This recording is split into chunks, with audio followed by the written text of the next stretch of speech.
One Zambia, one nation. Thank you so much for joining us on the news desk. Let us take a look at the top stories. Parliamentarians urged to utilize RIA to light constituencies. ZAMSA intensifies distribution of health center kits. Food Security Pack recipients warned against selling inputs. And coming up ahead, Pemba communities in CDF boost. With the news in detail, my name is Amos Zulu. Minister of Energy Peter Kapala has challenged members of parliament to partner with the Rural Electrification Authority RIA to have their constituencies, especially those in rural areas, connected to the national grid. Mr. Kapala says since the launch of the Priority Rural Electrification Project, only 27 councils countrywide have so far signed memoranda of understanding with RIA to accelerate electrification of rural areas. Jen Simalumba reports that the minister said this at Parliament during a symposium with members of Parliament on the electrification of public facilities in rural areas using the Constituency Development Fund. For the past 3 days, the National Assembly has hosted a symposium for members of Parliament on the electrification of public facilities in rural areas using the Constituency Development Fund (CDF). The symposium, which is being held at Parliament buildings, has been organized by the Rural Electrification Authority (RIA) in order to encourage members of Parliament to have their constituencies connected to the national grid. Since the launch of Priority Rural Electrification Projects, which projects you, the members of Parliament, decide to implement through your CDF, RIA has signed 27 MOUs, but it's only implementing 2. So this is a sad development. Obviously, this is not the expectation of government, and I would like to encourage all of you to work closely with RIA in seeing to it that these mutual developmental projects are scoped and implemented in the shortest possible time. It is therefore my earnest desire that the engagements that you are going to have with the authority build on the discussions that were held last year in March and clarify any misunderstanding you may have. Members of Parliament who attended the 3-day symposium committed themselves to partnering with RIA. For me, I would definitely sign the memorandum of understanding because I have, out of 188 schools, I only have about 20 that have electricity. So the rest don't have, and then they are learning computers, So how do I learn computers where there's no electricity? So this is a very good chance for me, and I'll sign the memorandum of understanding so that, then they can do their part, I can do my part as well. In many places, we really need electricity. So this has been a challenge, especially to us rural constituencies, that we need electricity in schools, in clinics. With this symposium and after we have done this, we have already heard that as members of Parliament, we are encouraged to sign MOUs. Jane Simalumba Zanis in Lusaka. We now move to Northwestern Province, where stakeholders in the region have expressed confidence that the $6.3 billion United States debt restructuring agreement will help the country regain its financial stability. Business expert Amos Mpenge says he expects the debt restructuring agreement to play a critical role in enhancing socio-economic development at community level. Here's a report. Following government's attainment of the $6.3 billion United States debt restructuring agreement with its official creditors, several stakeholders in Northwestern Province have welcomed the development. Business expert Amos Mpenge says Zambians should be happy about the development because it will bring economic benefits. You are going to have health facilities that will be constructed at a local level and decided by the ordinary citizens. So in other words, there are a lot of benefits that will come economically due to the debt restructure that the government has managed to clinch with the G20 framework. The Professional Teachers Union of Zambia Protus in the region says it expects the agreement to help government invest more in the education sector. Here in the Northwestern Province, we expect more classrooms to be built because there's space now. The government is going to save more money for infrastructure development. So we expect more houses for our teachers. And Northwestern Province Minister Robert Lihefu says the agreement is critical in resolving the nation's debt. I'll be failing in my duty on behalf of Northwestern Province and indeed on my own behalf if I don't commend His Excellency President of the Republic of Zambia, Mr. Hakainde Hichilema, and his team for restructuring the huge debt which has been crippling our economy. For Zanis, in Solwezi District, Northwestern Province, I am Erin Lovo. Now, about 15 families who developed structures on land belonging to Kansanshi Primary School in Solwezi Central Constituency will soon be relocated to an alternative place. Area Member of Parliament Stafford Mulusa says the affected families need to relocate so as to create a conducive environment for the learners. We have more in this report. This is Kansanshi Primary School in Solwezi District. Here, people have developed structures on the school land. Solwezi Central Member of Parliament Stafford Mulusa has visited the school and says the people will be relocated to an alternative place. He says this is necessary so that the land only remains for the development of the learning institution. The challenge is the people that is settled closer to the development. As you can see, if you look at that classroom there is a ramp shackle just nearby the classroom.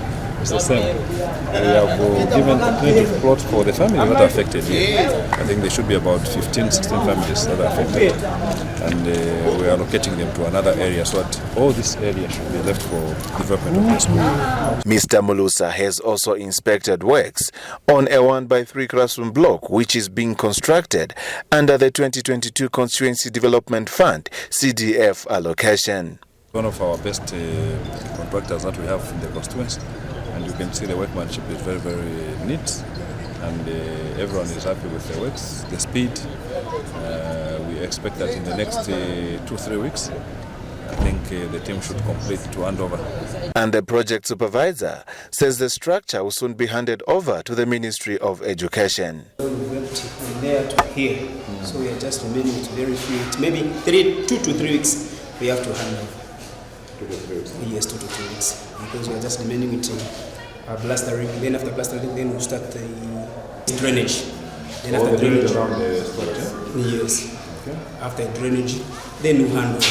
For Zanis News, I am Onishas Mamba in Solwezi District, Northwestern Province. In other news, government is urging commercial banks and mobile service providers to be efficient in the payments of social cash transfer to beneficiaries. Lusaka Province Permanent Secretary Robert Kamalata says government will not allow service providers to delay payment for social cash transfers, which have now gone digital. He said this when he launched the marketing of payment service providers for Lusaka Province in Chilanga District. Here is Jonathan Muguka with the report.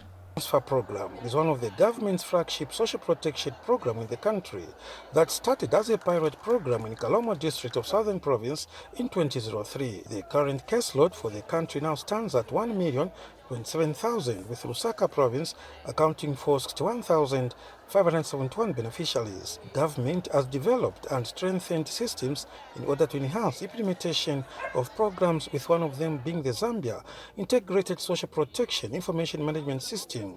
This piece, which enables beneficiaries to receive their money via mobile and other digital platforms through the banks. This system tracks payment of transfers from end to end.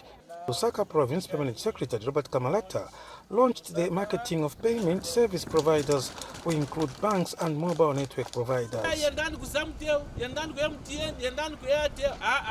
That's not our part. It is up to you to market yourselves. Now, when you market yourselves, we are urging you to be efficient. Kafuwe District Commissioner says the new payment system has brought on board various financial institutions and mobile network providers. In my service providers, Monga by Airtel, by MTN, vazamutero vazoona erona vazanao kwenda vaendo bank ndiye kuti kuzankhala kulibe munthu amene lambobwera kulimwe kumipolesani ayi amene akamba ndi amene vazambo mipolesani. Beneficiaries are elated with this new system. We are sure that in drama zizambofika in time. Problems Jonathan reporting for Zanis News in Kafue, Lusaka Province. One of the stories making headlines in our news, the Ministry of Health, through the Zambia Medicines and Medical Supplies Agency, ZAMSA, has been implementing a hybrid supply chain system which depends on a two-pronged source system, namely the health center kit system. The health center kit accounts for about 90% of primary healthcare supply chain needs. This has seen the fruitful implementation of the health center kits to all health facilities across the country. Pethias Mutale is in Rufunsa and filed in this report. All 30 health facilities in Rufunsa district of Lusaka province have received medical health center kits from the Zambia Medicines and Medical Supplies Agency, ZAMSA. Here at Chinyunyu Health Center, the district hub is full of medicine, just waiting for health posts to request for it. We are very grateful as Chinyunyu Health Center. We are grateful to the Ministry of Health, to the government at large, because we've received our health center kits and we received some other commodities from ZAMSA, which is a good thing because now our patients are able to access all the medicines here. Ms. Mubanga has further regretted the past situation. In the past, patients will come, maybe we won't even have a simple antibiotic. We'll have to tell them to go and buy. They'll come back in a critical condition because you see this is a rural setup. People don't even have enough money to go and purchase those medicines. They'll come back to us again in a critical condition. The Zanis media team dived deeper to Shikabeta and Lubalashi health centers, 34 kilometers away from the Great East Road, where health officials were more than happy than the patients for the medicine. So most of the times in this area, due to the school, we usually have like people coming up with gases, and when you look at the area which is mostly sexually active, thank you very much for the center kits. We're able to have condoms, able to have drugs like MMT, where we're able to supply our people, and in fact that it's June and we have a lot of upper respiratory tract infections. Thanks to the government for putting back smiles on the faces of health workers and the Zambian people. The other thing that really surprised me, I've never seen, from the time I celebrate, this is my first time having erythromycin at this facility. We've never had. So at least it gets to help us with RTI infections, the upper respiratory tract infections. Pethias Mutale for Zanis News in Rufunsa, Lusaka Province. Still in health news, learners who fall sick while attending classes in Mansa district will now be attended to within their school premises following the introduction of health rooms in education facilities. Mansa District Health Director Kelvin Sinkala says the introduction of health rooms, formerly sick bays, in primary and combined schools in Mansa District will help combat absenteeism, and pupils will no longer be required to seek medical attention outside. More in the following report by Godfrey Chikumbi. Renamed by government as health rooms, sick bays in schools are first aid areas for sick and injured students. Government has launched the construction of health rooms in primary schools in Mansa District. The move has been preceded by the training of these trainers of health teachers who will train staff to manage the health rooms. District Health Director Dr. Kelvin Sinkala and District Education Board Secretary Debs Irene Chikoti officially presented certificates of attendance to officers drawn from the Departments of Health and Education in Mansa District. We have shared important knowledge on how we can improve health seeking behavior. We learned the importance of this subject, health seeking behavior, because it all starts from here. With this program coming, we know we're going to reduce the disease incidents in our children that are in schools. This also ultimately reduce the absenteeism levels and to improve learners' academic performance. I think this program has come at the right time. It is going to ease that is learning that is in our schools, especially at the point where we are as Massa District, where we want performance to improve, that is in our district. I'm sure this program will be answering some of the programs that is in our schools. And speaking on behalf of the participants, Stephen Ngoy declared readiness for the program.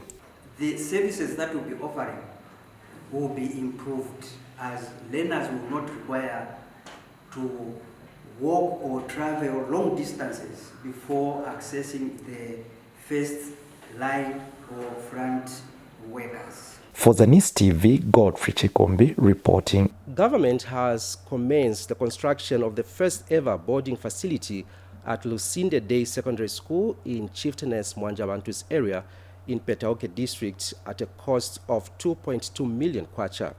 Petauke District Commissioner Martha Mulenga says the project is scheduled for completion within 4 months.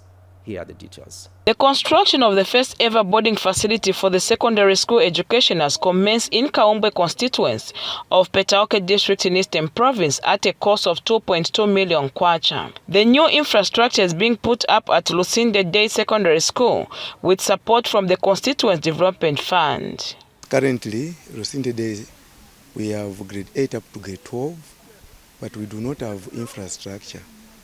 So it was applied for. Then we are given 1x3 classroom block, a hostel for girls, hostel for boys, a kitchen, and also a ablution block. So with this, it will really assist the community because most of the pupils come from very far. With the inclusion of the hostels, it will really solve the problem of accommodation. The contractor is determined to complete the project within the contractual period of 4 months. On the 1x3, we are building a box. The dormitories, we have done the footing concrete for 1 dormitory and a kitchen. Then for excavations, we are just remaining with 1 ablution block, which will be done, I think, in the next 2 days. Government is happy that CDF is improving education facilities in schools. When we finish the major projects at Lusinde, we are doing 1x3.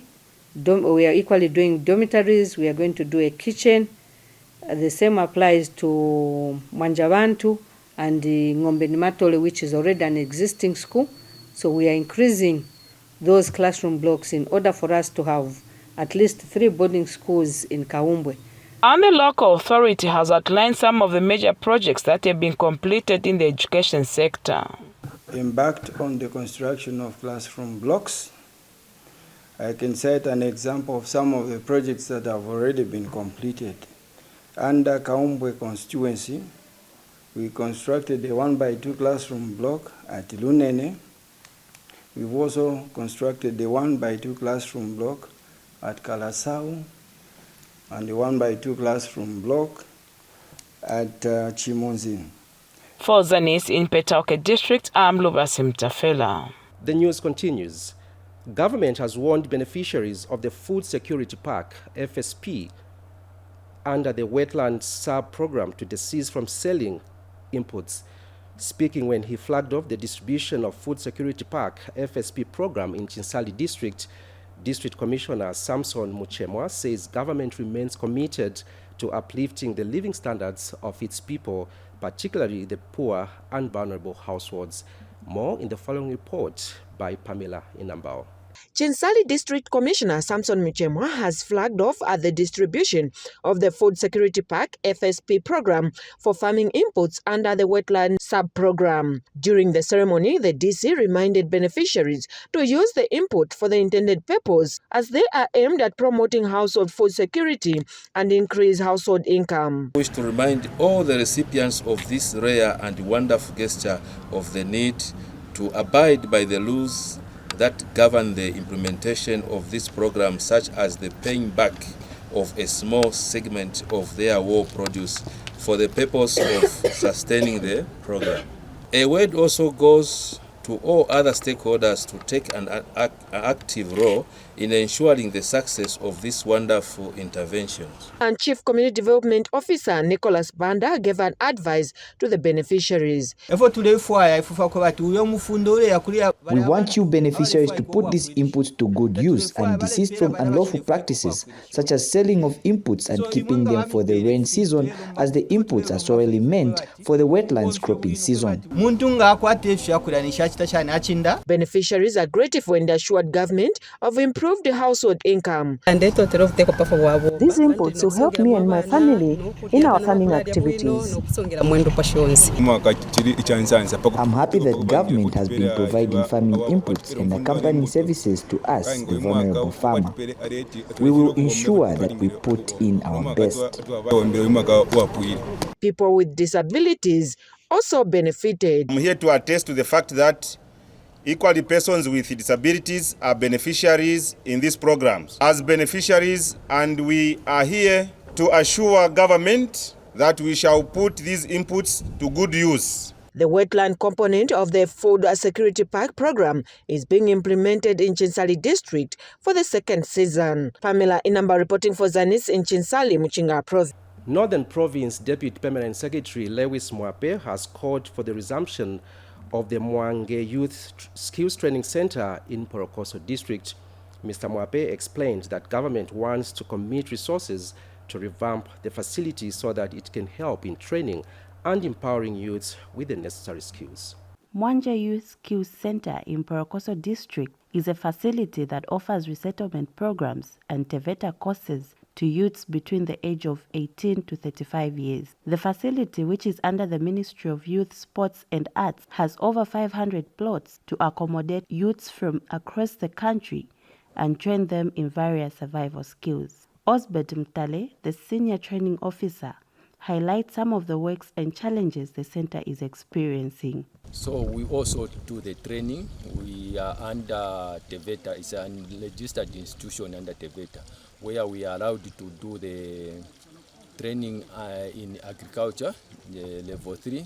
We are allowed to do also tailoring, bricklaying and carpentry. We are doing also the production units where we have pigs, we have cattle, we have fish ponds. All these, they are supposed to benefit the young people. That is through person, what we are calling person.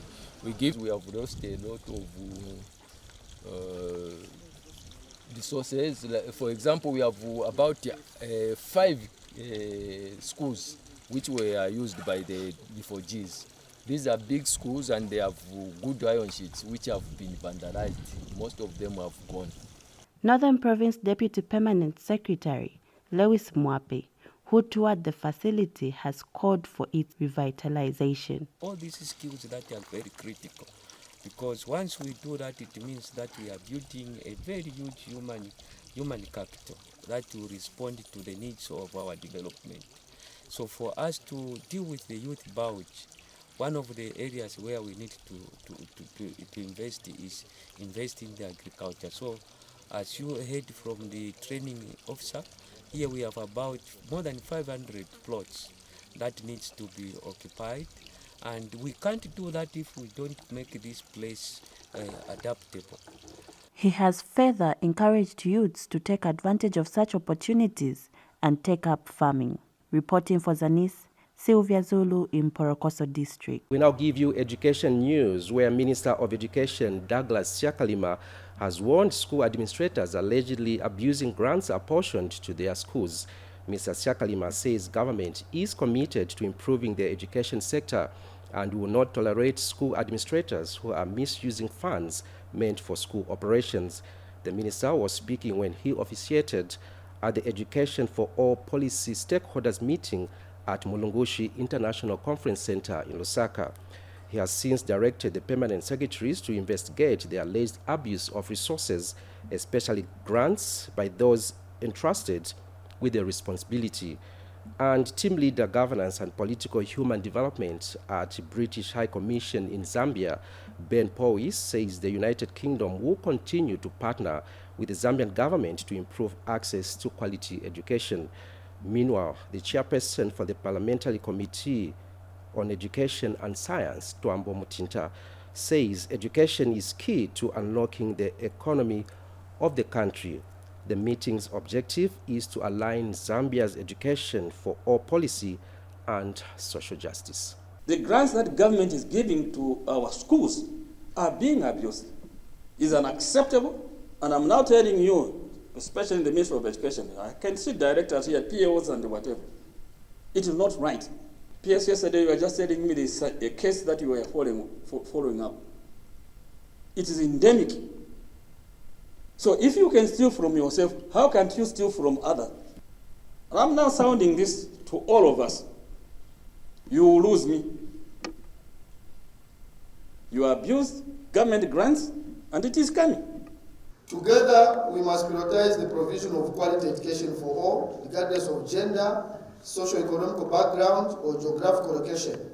We must ensure that our education systems are inclusive, recognizing the unique needs and the abilities of every learner. We must invest in teacher training and professional development, and as our educators are the architects of change and the custodians of knowledge. The UK is proud and a long-standing partner of Zambia, and with a shared interest in providing and improving the access to quality education. This includes partnerships with the British Council, with the World Bank, the Global Partnership for Education, promoting education in African schools, and UNICEF. Through these partnerships, we aim to help Zambians benefit from better education and ensuring that no one is left behind. Pemba constituency Member of Parliament Lameki Hamwata has handed over 11 community projects to various communities under the Constituency Development Fund, CDF. These includes 1,800 desks distributed to various schools in the district. Chintu Nangamba has more in this report. This is a momentous occasion for the people of Pemba constituency as they witness another handover of 11 community projects, among them a 1x3 classroom block at Mudukula Community School. The classroom block, which will benefit over 850 pupils, has been equipped with 60 desks to address the classroom space and inadequacy of desks being faced by the school. Area Member of Parliament Lamek Hamwata has handed over the infrastructure to the Mudukula community. Today is the handover of 11 important community projects in Pemba. Is in line with the presidential policy directive that all pupils should have adequate desks and no child should be sitting on the floor while attending classes. And Pemba Town Council Secretary Samuel Chilombo has urged the beneficiaries of the school infrastructure to guard it jealously. We all have a responsibility to look after this infrastructure well. We must also know that government is spending a lot of money on these facilities. The people of Pemba are elated with this development. Today is a great day here in Mudukula because government has brought development to us. Indeed, we have everything to celebrate because such kind of development have been rare in the recent past. Meanwhile, Provincial Local Government Officer Clayton Hamliata has bemoaned that local youths are not able to compete for CDF contracts in their area due to lack of skills. You can see these desks that we are presenting today, they were procured outside Mutukula. We want these desks to be made by our own youth here in Mutukula. Chintu Nangamba, Zanis in Pemba, Southern Province. The National Pension Scheme Authority NAPSA has allayed public fears that it has stopped paying out the partial withdrawal of terminal benefits. NAPSA Director General Muyangwa has clarified that the partial withdrawal of a person's terminal benefit is law and no one can stop it. Mr. Muyangwa explains that the process is ongoing, though the number of people making inquiries over their money has significantly reduced. Mr. Muyangwa says the authority is currently dealing with queries from those under the National Provident Fund, NPF, and some unresolved queries brought before the authority when the bill was just signed into law. He announced that currently NAPSA has paid out 7.7 million kwacha out of the budgeted 11 million kwacha. On the 7th of April 2023, President Hakainde Hichilema signed into law the National Pension Scheme Authority Bill, which allowed for the partial withdrawal of pensions. To NAPSA, the queues are much shorter, and it's just people coming in. Zambia National Provident Fund closure, which had been kicked to the sidelines because of the partial. Now they are back trying to make their claims, and also we are finalizing some of the claims that had come through that we couldn't finalize in time at the time when the queues were long. To the extent that we have now paid 7.7 billion kwacha. We had planned for 11, 7.7 has been paid. Out of that, about 4 billion is your money, and the 3 billion is NAPSA's interest to you. So it's gone very well, and we are still paying. One thing I would like to allay, there are a lot of people who are saying NAPSA has stopped paying the partial. That cannot happen. The partial withdrawal is a law. We cannot stop the law. The law was written, agreed, assented to by the president. It's now a benefit, part of the structure of benefits for NAPSA. So you cannot stop it. It will continue for the rest of our lives. And lastly, in our news, Chisamba District Commissioner Joy Mboyoma says the Food Reserve Agency, FRA, has made progress in purchasing maize from farmers in the district. Mr. Mboyoma says the agency has so far purchased over 3,000 by 50 kilogram bags of maize from the 16 depots in the area. Take a look. Chisamba District Commissioner Joy Mboyoma has visited the Food Reserve Agency, FRA, to inspect how the maize marketing season is progressing. Mr. Mboyoma is elated with the response from farmers to sell their maize to FRA. So far in Chisamba District, we've bought about 3,254 bags by 50 kgs through FRA. We have a total number of 16 depots in the district, and all of them are opened. They are ready to receive maize. So we wish to request farmers to take advantage of this good price and deliver their maize to FRA. Farmers are happy with the maize purchasing price for the 2023 marketing season. Tinamvera bwino pamutengo amene manatikira kwa government tinamvera bwino akateka besu balisa wonfyo mutengo usuma pali 280 so indifwe tule ufafye bwino bantu natwishwa tinango pamufolere twalafola fye bwangu. Linda Mupemo, Zanis, in Chisamba. As we end the news, here's a reminder of the top stories.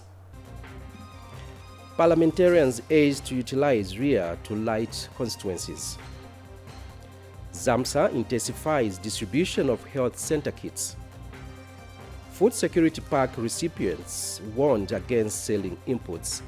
And coming up ahead, Pemba communities in CDF boost. We end the news just there. Thank you so much for joining us. On behalf of the entire production team, my name is Amos Zulu. Bye for now.